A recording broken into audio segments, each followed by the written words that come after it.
A terceira mensagem, queridos, ela é intitulada Fortalezas Hereditárias da Pornografia. Você sabia que a pornografia constrói fortalezas dentro de nós?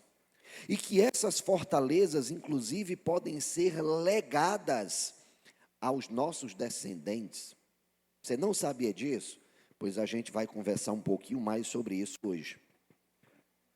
Quando Deus nos adverte acerca do pecado, é porque Ele quer que tudo nos vá bem. É porque Ele quer que a gente viva feliz nele. É por isso que Ele diz: afaste-se do pecado. Deus não sente nenhuma satisfação em nos ver sofrer, tá bom? Quero repetir isso. Deus não tem nenhuma satisfação em nos ver sofrer. Ainda que Ele possa permitir o nosso sofrimento, Ele não se agrada disso. É como um pai que precisa ensinar a um filho sobre maturidade. Então o filho chega no supermercado, mas eu quero aquele bombom, eu quero aquele chiclete, eu quero aquele chocolate. Mas o pai, por saber que bombom, chiclete, chocolate não vai fazer bem à saúde dele, diz não. Aquele filho está sofrendo com a frustração, mas ele vai ter que aprender a lidar com a frustração. Então Deus faz isso conosco também. Há determinados momentos que a gente precisa aprender a lidar com a frustração, e a gente precisa encontrar felicidade nele e não fora dele. Nós temos que encontrar essa felicidade em estarmos com Cristo. O pecado não prejudica apenas a quem peca. O pecado, ele, primeiro, desagrada o coração de Deus. Segundo, ele prejudica clara, intensa e profundamente as pessoas com quem nós convivemos. Samuel acabou de compartilhar conosco o principal mandamento: amar a Deus sobre todas as coisas e amar a teu próximo como a ti mesmo. Então, alguém que se abandona à pornografia, claramente não está cumprindo esse mandamento. Claramente. Porque a pessoa, quando se entrega à pornografia, antes de tudo, ela não está amando a Deus. Amor não é sentimento. Tá certo, queridos? Amor não é sentimento. Amor é uma atitude. Amor é uma atitude. Então, quando eu não tenho a atitude de abandonar o pecado por amar a Deus, eu não estou amando a Deus. Simples assim. Porque tem pessoas que, por confundirem amor com sentimento, fazem de tudo que desagrada a Deus. Mas elas dizem: eu tenho Deus no meu coração. Me perdoa. Mas não tem não. Não tem não. Se tivesse, se empenharia em agradar a Deus. Pastor, eu não faço isso, eu não faço aquilo, eu não faço aquilo outro, eu faço isso, eu peco ali, eu peco não sei onde, mas olha, eu tenho Deus no meu coração. Tem não. E aí vai, bota uma cruz pendurada num canto, né? Coloca uma Bíblia aberta dentro de casa. Querido, isso não é isso que demonstra que nós somos cristãos. O que demonstra que nós somos cristãos são os sinais que não se pode ver. É nesses momentos que nós somos cristãos. É quando ninguém está vendo.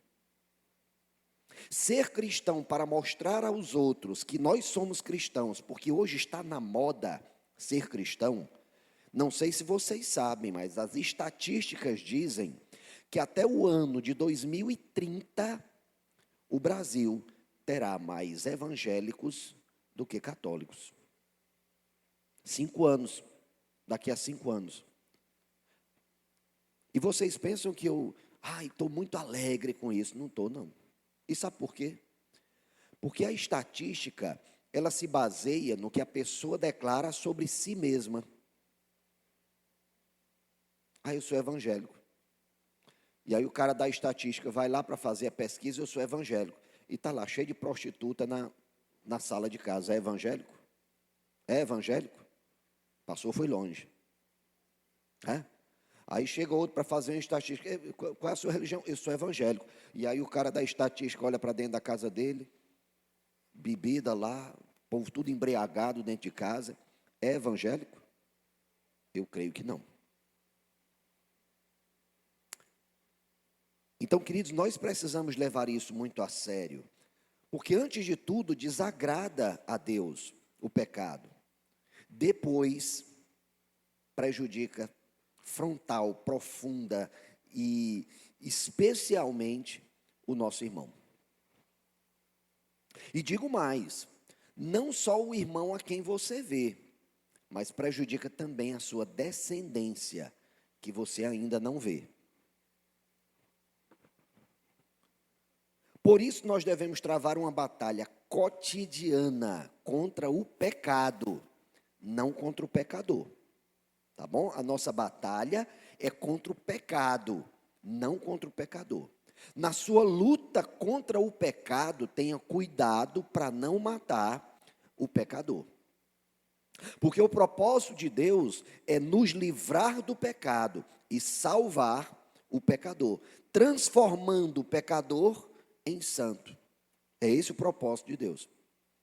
Quando o Espírito Santo vem morar dentro de nós, ele faz de nós habitação para que nós sejamos santos.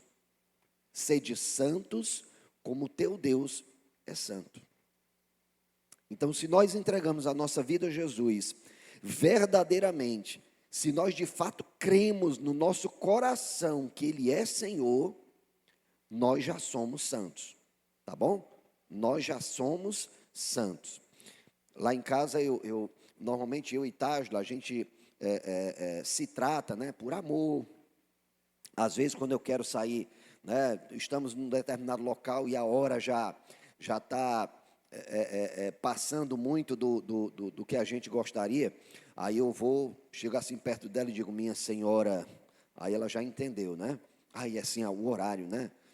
Então, agora eu vou passar a chamar a minha esposa de Santa Tágila, né? E ela vai me chamar de São Fabiano, né? Eu estou falando sério, né? Porque é o que nós somos. Você é santo? E aí, você é santo? É? Pois pronto, passa a ser chamado de São Davi, né? São Samuel, olha só, rapaz. Eita glória. Santa Vanessa, olha aí, rapaz, Santa Vanessa, que bênção.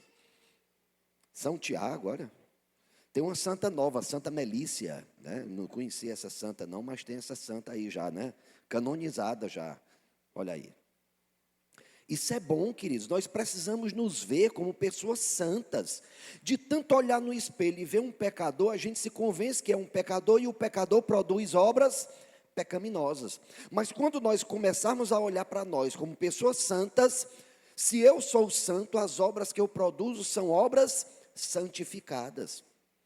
Então nós temos que nos apropriar do que Jesus fez por nós e nos entregou de graça. Porque Ele nos entregou de graça a santidade. Santidade não é algo que nós produzimos. Santidade é algo que nós usufruímos. É diferente. Usufruir é eu ter algo e usar esse algo. Quando o Espírito Santo vem morar dentro de nós, porque o caráter dele é santo, nós somos santificados. Mas nós estamos usando essa santidade? É a pergunta que nós temos que fazer. Eu estou usando essa força, esse dom, esse poder que Deus colocou dentro de nós, chamado santidade? Porque já está dentro de nós. Essa força, esse poder, essa dinamite já está dentro de nós. Nós só precisamos usufruir. 2 Coríntios 10, 4, 5 diz, as armas com as quais lutamos não são humanas, pelo contrário, são poderosas em Deus para destruir fortalezas. Destruímos argumentos e toda pretensão que se levanta contra o conhecimento de Deus e levamos cativo todo pensamento para torná-lo obediente a Cristo. 2 Coríntios 10, 4, 5. Olha o poder dessa palavra. As armas com as quais lutamos não são humanas. Então, queridos, não é a força do nosso braço que vence a pornografia. Não é. Pelo contrário, são poderosas em Deus. Para quê? Para destruir fortaleza. A primeira fortaleza, né, que nós vamos destruir hoje é a pornografia, né? Então essa força, esse poder, essa dinamite que já está dentro de nós é poderosa para destruir toda fortaleza de pornografia. Não importa a intensidade dessa pornografia, não importa a intensidade desse vício, o poder que há em nós é capaz de destruir essa fortaleza. Destruímos argumentos e toda pretensão. Argumentos e pretensão, querido, você pode lembrar daquela justificativa que normalmente aparece na cabeça da gente, né? Que quer justificar a pornografia na nossa vida. Não, não tem nada a ver não, isso aí é só porque tu está assim meio desanimado, né? A esposa está reclamando que você não está procurando, mas é que você está meio desanimado, né? Então vai ver pornografia para tu se animar. Graças a Deus aqui ninguém cede a esse tipo de argumento, né? Ah, o relacionamento está frio, né? Está tão frio o relacionamento. Vamos ver pornografia para ver se o relacionamento esquenta. Ah, querido, se você for ver pornografia, porque o seu relacionamento está fraquejando, você vai simplesmente lançar uma pá de cal em cima. Vai terminar de acabar. Vai terminar de acabar. Porque não é a carne que fortalece o relacionamento, mas o espírito fortalece o relacionamento. Então, se eu estou cedendo, se eu não consigo fazer com que o meu espírito gere amor pela pessoa com quem eu estou, não vai ser a carne que vai promover isso, não. Pelo contrário, a carne vai só lançar uma pá de cal em cima, terminar de acabar com aquele relacionamento. E levamos cativo todo pensamento para torná-lo obediente a Cristo. Aí vamos imaginar esse exemplo que eu acabei de dar, né? A palavra diz que o meu corpo pertence a quem? A quem pertence o meu corpo? Ao Espírito Santo. É templo e habitação do Espírito Santo de Deus. Mas depois de pertencer ao Espírito Santo, pertence a quem? A minha esposa. Então, se porventura, querido, houver alguém aqui que diz, eu estou precisando de uma ajudinha para apimentar mais o meu relacionamento, lembra disso.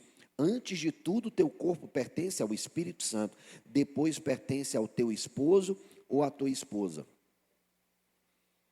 E aí você vai lembrar, eu já tenho dentro de mim poder necessário para andar em santidade. E queridos, deixa eu te dizer uma coisa muito séria aqui, tá certo? Muito séria, muito espiritual inclusive, vocês não têm ideia do quão espiritual isso é, embora as pessoas às vezes levem à brincadeira. Se você já é casado, tá certo? Se você já é casado, se você já tem um compromisso de aliança, formalizado inclusive, tá certo? Formalizado com a sua esposa ou com o seu esposo, eu preciso te dizer uma coisa.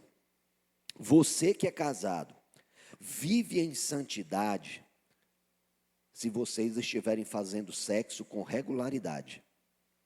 A não ser que um dos dois, por alguma razão, né, não possa, né? Então, poxa, a pessoa está doente, a pessoa está, né, passando por um momento difícil, né? Então, esse tempo realmente é para castidade e oração, tá certo? Mas se não, se os dois têm plena saúde e não estão fazendo sexo, me perdoe a franqueza, você está em pecado.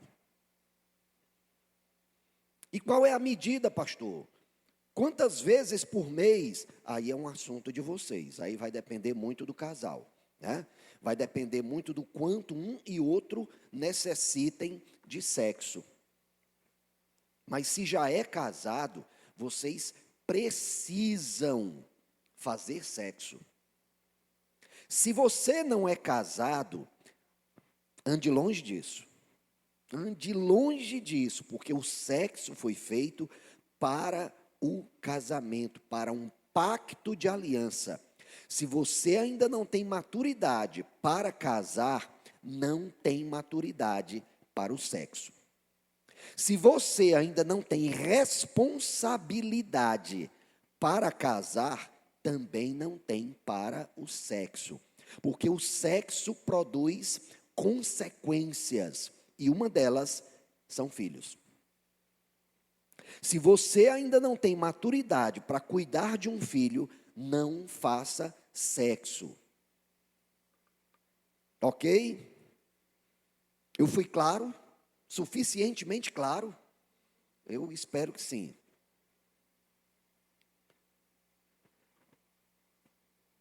Sabe, queridos, nós não somos mais escravos do pecado. Você não é mais escravo da pornografia. Você não é mais escravo do Instagram. Você não é mais escravo nem do jogo do tigrinho, porque tem uma peste aí que está hoje no mundo, que é esse tal desse jogo do tigrinho. Tem um bocado de gente presa por conta disso, né? E eu estou falando preso não no sentido físico da coisa, eu estou falando preso no sentido emocional, tá bom? Tem muita gente presa a esses jogos de azar, muita. Mas é necessário tomar uma atitude. É preciso reconhecer, estou viciado em pornografia, estou viciado em jogos de azar, estou viciado em rede social. A primeira coisa que você precisa fazer é admitir que está viciado. Porque, queridos, deixa eu te dizer uma coisa. O vício que nos aprisiona, não aprisiona só a nós. Aprisiona a nossa família, as pessoas a quem nós amamos e, inclusive, os filhos que nós teremos. Ai, pastor, você acredita em maldição familiar, pastor? Quem aqui acredita em maldição familiar? Eu não. Eu não acredito, não. Não da maneira que o pessoal pensa, né? Porque normalmente o pessoal pensa maldição familiar como se fosse uma coisa mística, né? Uma coisa unicamente espiritual. Não, nesse sentido eu não acredito, não. Eu não acredito, não. Mas eu acredito sim, que as atitudes que a gente toma hoje podem repercutir, inclusive, para a nossa descendência. Então, eu não acredito em maldição como se fosse uma determinação de Deus, uma punição de Deus para gerações futuras. Não, nesse sentido, não. Mas olha só o que diz aqui, Êxodo 34, 6 a 7. E passou diante de Moisés, proclamando: Senhor, Senhor, Deus compassivo e misericordioso, paciente, cheio de amor e de fidelidade, que mantém o seu amor a milhares e perdoa a maldade, a rebelião e o pecado. Contudo, não deixa de punir o culpado. Castiga os filhos e os netos pelo pecado de seus pais até a terceira e quarta gerações. E agora? Como é que a gente explica? Ezequiel 18, 19 e 20. Contudo, vocês perguntam, por que o filho não partilha da culpa de seu pai? Uma vez que o filho fez o que é justo e direito, teve o cuidado de guardar todos os meus decretos, com certeza ele viverá. Aquele que pecar é que morrerá. O filho não levará a culpa do pai, nem o pai a culpa do filho. A justiça do justo lhe será acreditada, e a impiedade do ímpio lhe será cobrada. Então, um versículo está negando o outro, não está? Lá em Êxodo está dito que os filhos serão punidos pelo pecado dos pais. Mas em Ezequiel está dizendo que não. Está dizendo que cada um será, né, cada um assumirá a culpa dos seus atos. Como é que a gente explica isso? Como é que a gente explica isso? Sabe, queridos, na verdade, cada um, cada um vai ter que lidar com a sua culpa. Na verdade, Jesus lidou com a culpa de todos nós. Ele trouxe sobre si as nossas culpas, ele trouxe sobre si os nossos pecados e morreu para punir na carne dele o nosso pecado. Só que existem as consequências do pecado. E as consequências do pecado nós teremos que lidar com elas. Vou te dar um exemplo simples, tá bom? Imagina aí uma pessoa que passou a vida inteira mentindo, né? Ele era conhecido por mentiroso, né? O apelido dele entre os amigos era mentiroso. Aí ele entregou a vida a Jesus. Seja sincero, você confiaria nele só porque ele entregou a vida a Jesus? Confiaria? Ele passou a vida toda mentindo. Você confiaria nele? Eu creio que não. Ou seja, uma vida de pecados que ele teve foi perdoada. Eu não tenho dúvida disso. Deus perdoou o pecado dele. Mas a credibilidade dele, ele vai ter que conquistar. E ele vai ter que conquistar mostrando fruto de arrependimento. Ou seja, entregou a vida a Jesus, mas ele precisa tomar a decisão. Nunca mais na minha vida eu vou mentir. Seja lá que preço eu tenha que pagar, mas eu não minto mais. E aí, com o tempo, ele vai adquirir credibilidade. Não é assim? Qualquer pecado, queridos, traz consequências. Qualquer pecado traz consequências. É nesse sentido que Êxodo está tratando. Os filhos podem ser punidos pelo pecado dos pais? Podem. Né? O meu bisavô morava lá em Heriotaba. Ele era um dos homens mais ricos da cidade. A melhor casa da praça, se você chegar em Heriotaba, a melhor casa, que hoje é a casa paroquial, era a casa dele. Sabe como eram as festas na casa do meu bisavô? Eles faziam sarais, né? O que era um sarau? O dono da casa abria a casa para receber seus convidados, ele providenciava a comida e a bebida, e ele forrava o chão da casa com lençóis brancos. Tu imagina aí uma festa dessa? Só que ele era viciado em jogos. Adivinha o que foi que aconteceu? Ele perdeu tudo.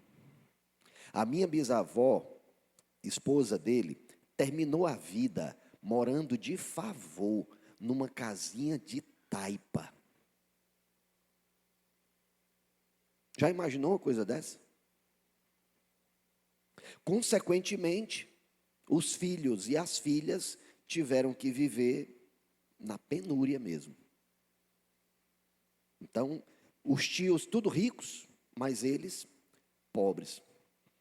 Não passavam necessidade porque os tios tinham compaixão e ajudavam, né? Mas, poxa, a situação deles foi essa. Para terminar, o meu bisavô, achando pouco, ainda arrumou outra mulher e deixou a família. E foi embora, sumiu. Sumiu. O trauma na família foi tão grande, né? Eu não vou dizer o nome da pessoa, evidentemente, mas a minha avó pedia para a gente, olha, por favor, no dia que vocês tiverem um filho, não coloque esse nome. O trauma foi tão grande para ela e para as irmãs e para os irmãos, que ela pedia, por favor, não coloque esse nome nos seus filhos. Ela já estava se precavendo com os netos. Ela não queria nem que os netos tivessem o nome da pessoa lá, da mulher com quem o pai dela foi embora. Olha o prejuízo que esse homem causou para os filhos, para os netos e para os bisnetos também. Então, as nossas atitudes, elas podem repercutir.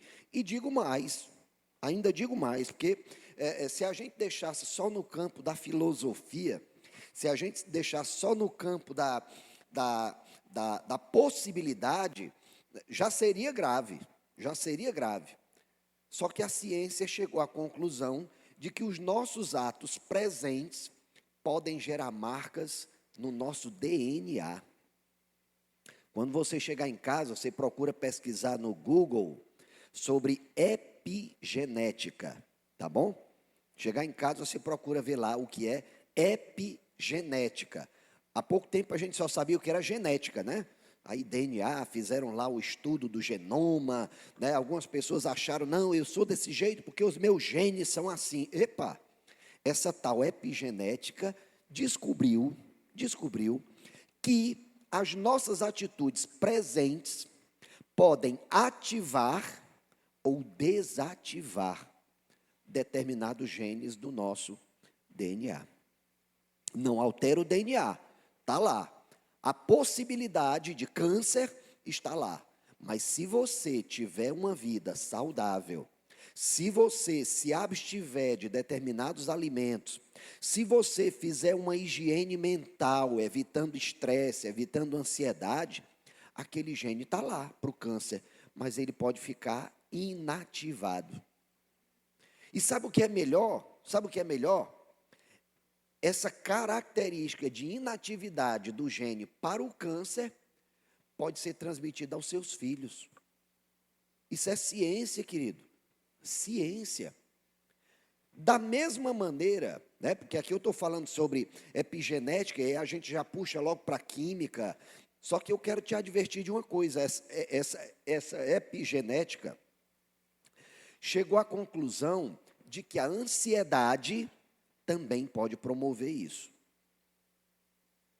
Às vezes a gente pensa que a ansiedade é uma atividade da alma e que não gera consequências no corpo, mas gera. As pessoas que são viciadas, normalmente, são viciadas para aplacar a ansiedade.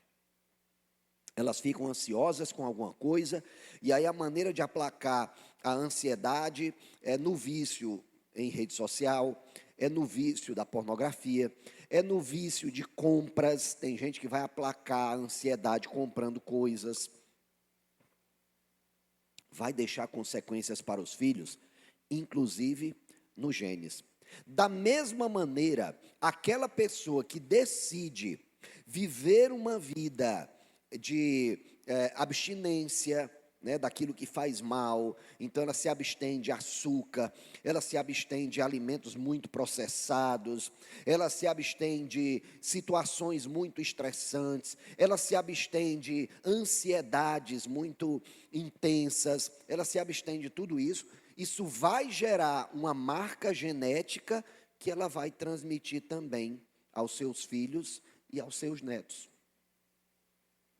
Então, olha a responsabilidade que nós temos hoje com uma geração que nós não vamos nem conhecer. Porque eu não conheci o meu bisavô. Nenhum deles. Não conheci nenhum dos meus bisavós. Eu conheci irmãs do meu bisavô, né? Irmãs mais novas dele eu conheci, né? Mas o meu bisavô não conheci. Mas algo que ele fez ainda hoje repercute em mim.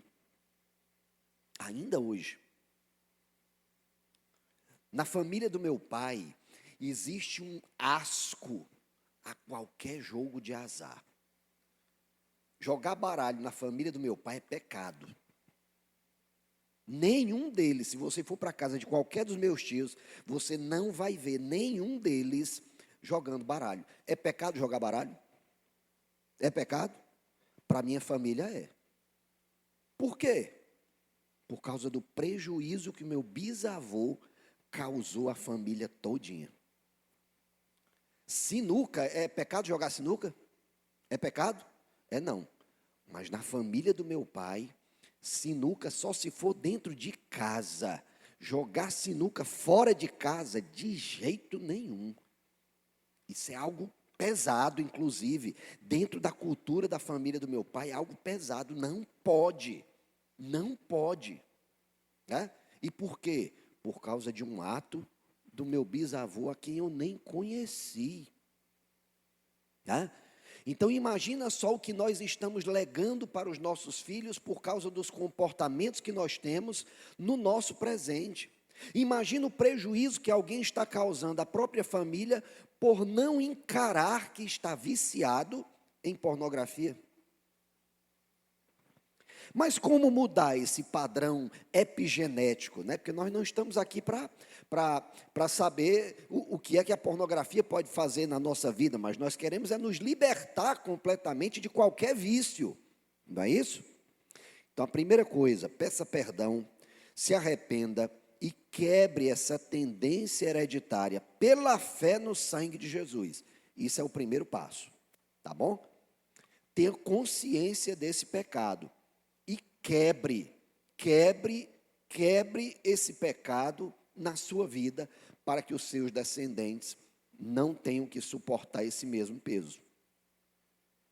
Pastor, como é que eu faço isso? Vamos lembrar, eu sou um espírito que possui uma alma que habita num corpo, ok? Então começa por onde? Pelo espírito.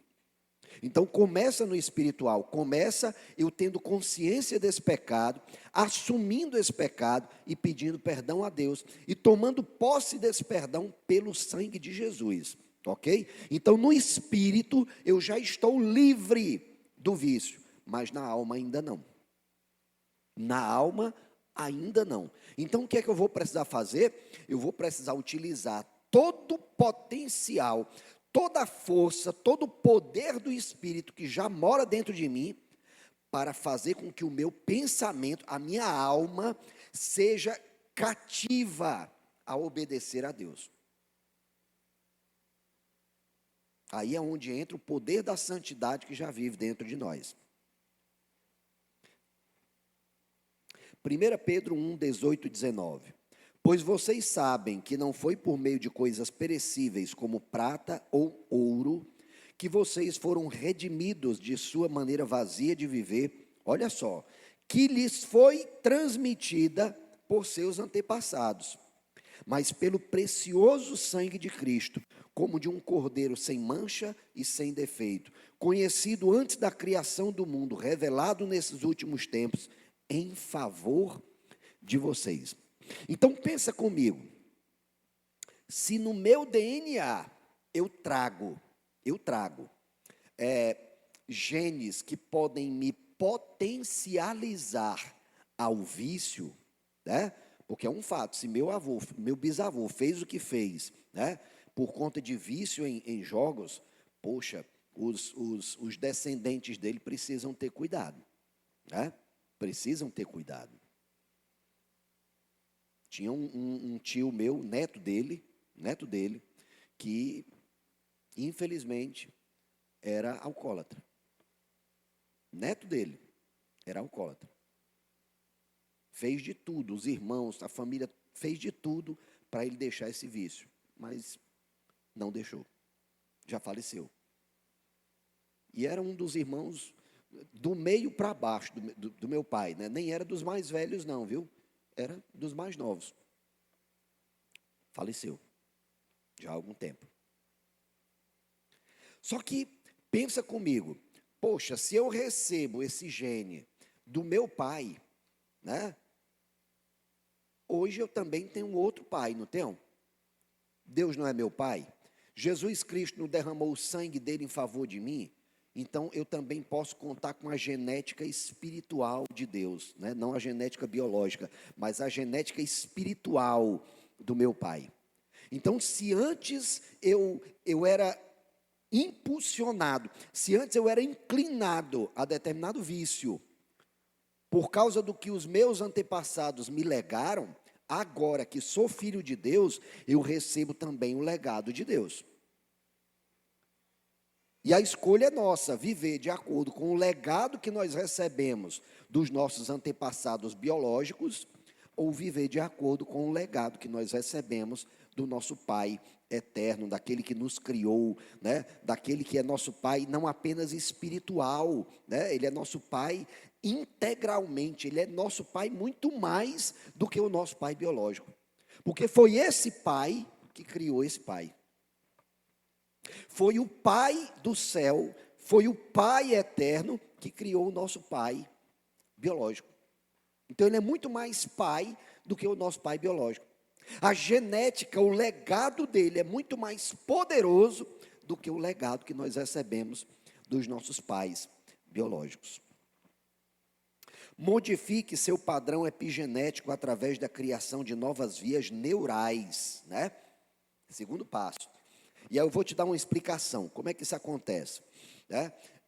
Muitas vezes, né, quando a gente é exposto a alguma situação, a gente vai criando caminhos, né, aqui no nosso cérebro, caminhos que facilitam a resolução, tá bom? Então, existem caminhos, atalhos para resolver alguma coisa. Então, normalmente, quando a gente tem uma reação instintiva, uma reação automática, foi esse caminho que foi utilizado, né? Então, imagina aqui uma situação. Ixi, o morcego ali, ó. Estão vendo ali o morcego? O rato, olha um rato ali. Tem um rato correndo ali, uma barata. Tem uma barata ali voando. O que foi que você sentiu imediatamente? Não é imediato? Ai, meu Deus, um morcego, onde é que está? Peraí, como é que tem um morcego aqui dentro? Está tudo fechado, não tem morcego.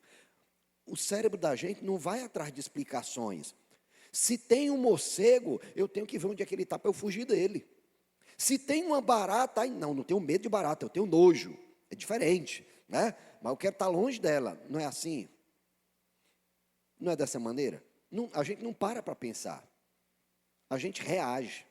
Então, esse é um caminho que é criado no cérebro da gente, né, nos nossos neurônios, é criado esse caminho. Só que deixa eu te dizer uma coisa, nós podemos decidir criar outros caminhos. Nós podemos condicionar o nosso cérebro a utilizar outro caminho. Então, se normalmente, quando a pessoa ficava ansiosa, o que ela queria ver a pornografia, ela pode entender, não, eu posso mudar esse caminho. Eu posso mudar esse caminho. O que a palavra diz é, não andem ansiosos com coisa alguma, mas em tudo, com orações, súplicas e ação de graças, faça os seus pedidos a Deus. Então agora, quando eu perceber que eu estou ficando ansioso, eu vou me trancar no meu quarto e eu vou orar. Nos primeiros momentos vai ser difícil, né? Vai ser difícil. A alma está o tempo todo, rapaz, o computador está aí, abre o computador, vai ver uma pornografiazinha, rapaz, só para tu te acalmar. Besteira, isso não vai causar mal a ninguém, não. No primeiro momento a alma vai ficar dizendo isso, mas você diz, não, de jeito nenhum, o meu pensamento está cativo à obediência a Cristo, e o que Cristo me diz é que se eu estiver ansioso, eu devo orar. Então eu estou aqui para orar, e aí ora, né? Ora. Primeiro mês vai ser difícil, o segundo mês vai ficando um pouquinho mais fácil, mas ainda é difícil. No terceiro mês você já está em vitória, mas ainda tem a tentação. Quando chegar no quarto mês, já é automático. Na hora que você ficar ansioso, automaticamente você já pensa logo em orar. E aquele caminho que levava para a pornografia começa a se desfazer. Começa a se desfazer, né? Vai chegar um tempo que você nem vai lembrar mais, mas por que eu procurava pornografia? Eu nem entendo por que procurava pornografia. Agora, todas as vezes que eu fico ansioso, eu só me lembro de orar. Então, modifique o seu padrão epigenético. Romanos 6, 16 a 18 diz, não sabem que quando vocês se oferecem a alguém para lhe obedecer como escravos, tornam-se escravos daquele a quem obedecem? Escravos do pecado que leva à morte ou da obediência que leva à justiça? Mas graças a Deus, porque embora vocês tenham sido escravos do pecado, passaram a obedecer de coração à forma de ensino que lhes foi transmitida. Vocês foram libertados do pecado e tornaram-se escravos da justiça. Ei, queridos, a gaiola está aberta, né? Olha para a pessoa do teu lado e diga, ei, a gaiola está aberta.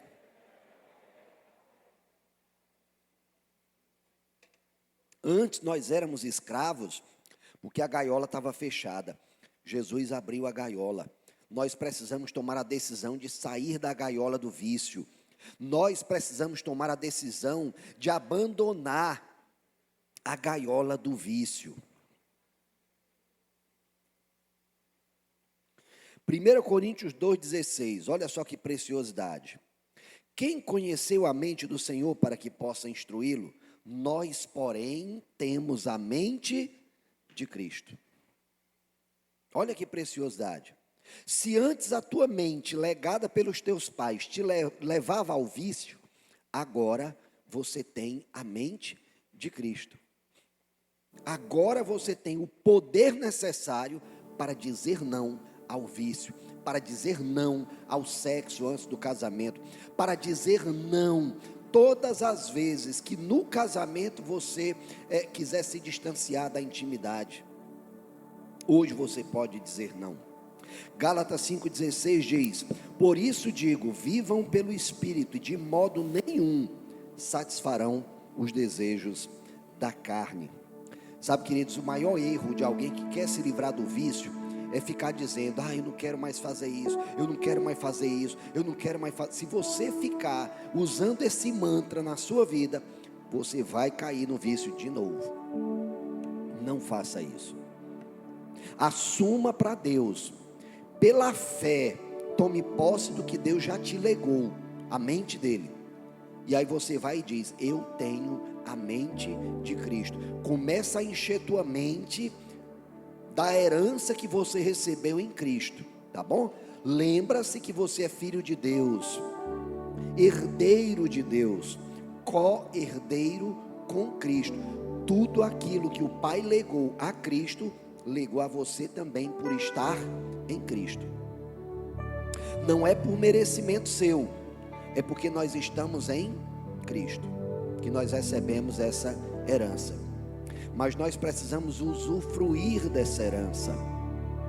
E essa herança nos dá poder para viver uma vida que agrade a Deus. Então usa a herança que você recebeu.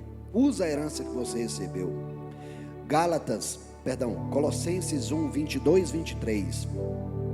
Mas agora, Ele os reconciliou pelo corpo físico de Jesus, mediante a morte, para apresentá-los diante dele, santos, inculpáveis e livres de qualquer acusação, desde que continuem alicerçados e firmes na fé, sem se afastarem da esperança do evangelho que vocês ouviram e que tem sido proclamado a todos os que estão debaixo do céu.